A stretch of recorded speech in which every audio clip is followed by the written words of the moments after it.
కాశీ వచ్చిన తర్వాత అన్నిటికన్నా ముందు దర్శించుకోవాల్సిన టెంపుల్ కాలభైరవ టెంపుల్. సో మీరు ఎక్కడ అడిగినాను కాలభైరవ టెంపుల్ అని చెప్తారు. ముందుగా నేరుగా మెయిన్ గుడికి వెళ్ళొద్దు, ఫస్ట్ కాలభైరవ టెంపుల్కి వెళ్ళాలంట. సో అయితే రష్ బాగుంది చాలా.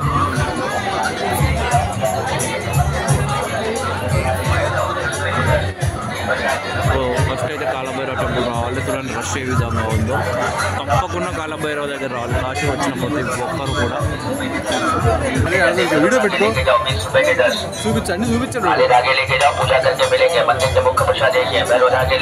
కాలభైరవ టెంపుల్ ఇదే.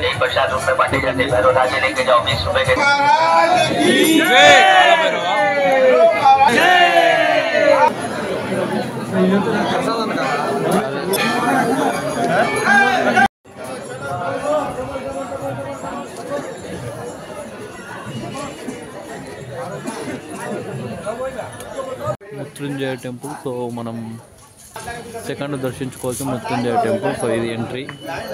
సో అక్కడ మీరు అడిగితే చెప్తారు. కాలభైరవ టెంపుల్కి వెళ్ళారు కదా, కాలభైరవ టెంపుల్ దగ్గర అడిగితే మృత్యుంజయ టెంపుల్ చెప్తారు. సెకండ్ దర్శించుకోవాల్సింది తప్పకుండా ఈ టెంపుల్. దారి ఎంట్రన్స్ ఇది.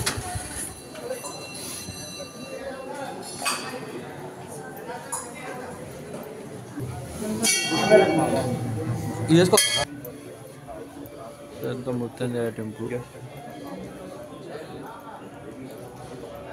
లోపల.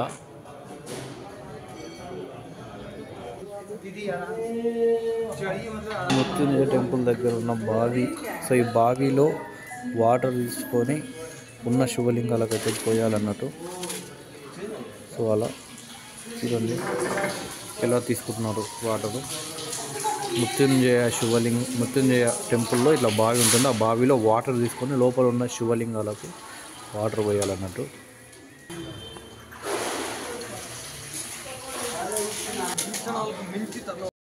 సో చూస్తున్నారు కదా, వారాహి టెంపుల్కి అయితే మేము బయలుదేరాము.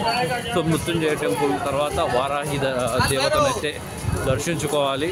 సో అక్కడికి ఆటోలు కానీ వెళ్ళవు, 1 కిలోమీటర్ వరకే వెళ్తుంది. సో రిక్షాలు కూడా అంతే. సో మనం నడుచుకుంటూ వెళ్తే అయిపోద్ది. సో వారాహి టెంపుల్ మనం మృత్యుంజయ టెంపుల్ నుండి గూగుల్ మ్యాప్లో చూసుకున్నా సరే, లేకపోతుంటే గెల్లైతే ఈ రకంగా ఉంటుంది. మీరు గూగుల్ మ్యాప్లో చూసుకొని రావచ్చు, లేదా ఎవరినైనా అడిగినా కానీ వాళ్ళు కూడా చెప్తారు. సో తప్పకుండా మృత్యుంజయ టెంపుల్ తర్వాత వారాహి మాతను మాత్రం దర్శించుకోవాలి. వారాహి మాతకు వెళ్ళే ద్వారా ఇంకా వెళ్తూనే ఉన్నాం.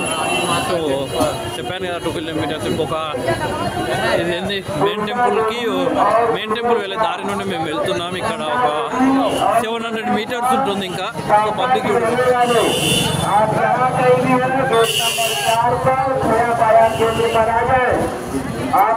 మొత్తానికి మనం వారాహి మాత టెంపుల్కి అయితే వచ్చాము. ఆ లైన్లో మనం ఉన్నాం ప్రజెంట్ అయితే. సో మొత్తం వారాహి మాత టెంపుల్ దగ్గర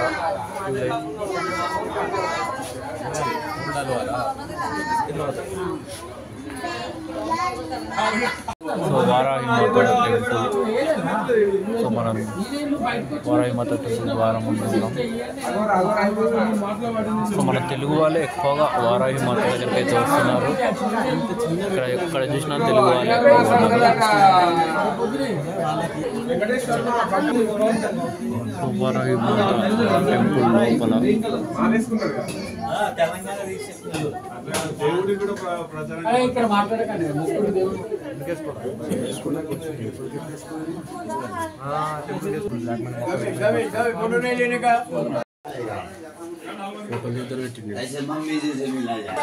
సో చూశారు కదా, ఇదంతా కూడా ఇప్పుడు సాక్షి గణపతిని దర్శించుకున్నాం. సాక్షి వినాయకుడు. సో ఈ లైన్ అదే అన్నట్టు వీళ్ళంతా కూడా సాక్షి వినాయకుడి దగ్గరికి.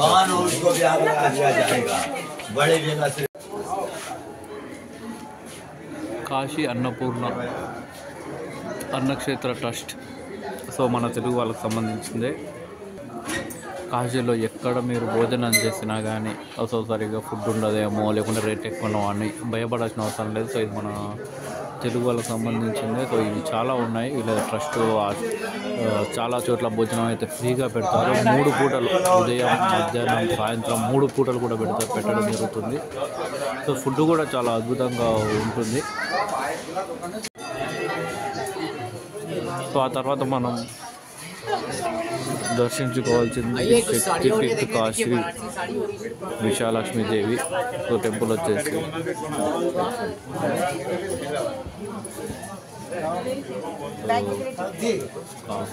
విశాలక్ష్మి అమ్మవారు తప్పకుండా దర్శించుకోవాలి. సో ఆ తర్వాత వచ్చేసి మనం కాశీ విశ్వనాథుని అయితే దర్శించుకోవాలి. సో ఏ రకంగా కాశీ విశ్వనాథ దర్శనానికి కోసం జనాలు వస్తున్నారో చూడండి. లోపల అయితే చాలా వరకు క్యూ లైన్లు, కొన్ని వేలాది మంది అయితే క్యూ లైన్లు ఉన్నారు. గేట్ నెంబర్ 1, 2, 3, 4 అంతా టెంపుల్ అవుట్ సైడు. సో టెంపుల్లకు ఫోన్ అలో ఉండదు కాబట్టి చూపించలేదు, కేవలం మీకు నది ఒడ్డున చూపిస్తున్నాను అంతే. చాలా చోట్ల చాలా లోపలైతే చాలా కొన్ని వేలాది మంది క్యూ లైన్లో ఉన్నారు. సో అది కూడా మనం చూపించలేము ఇప్పుడు.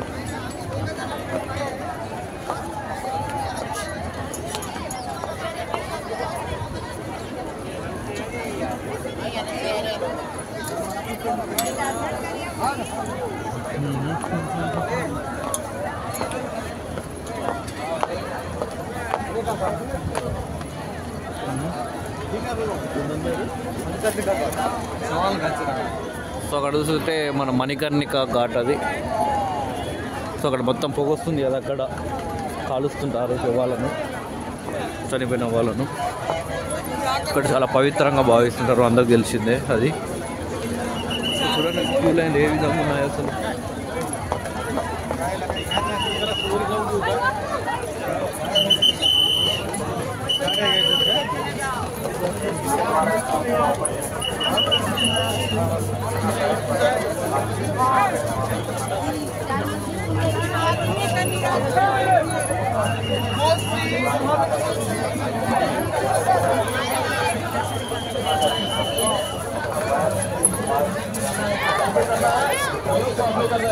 छोटे समय राम राम, 4 छोटे समय राम राम।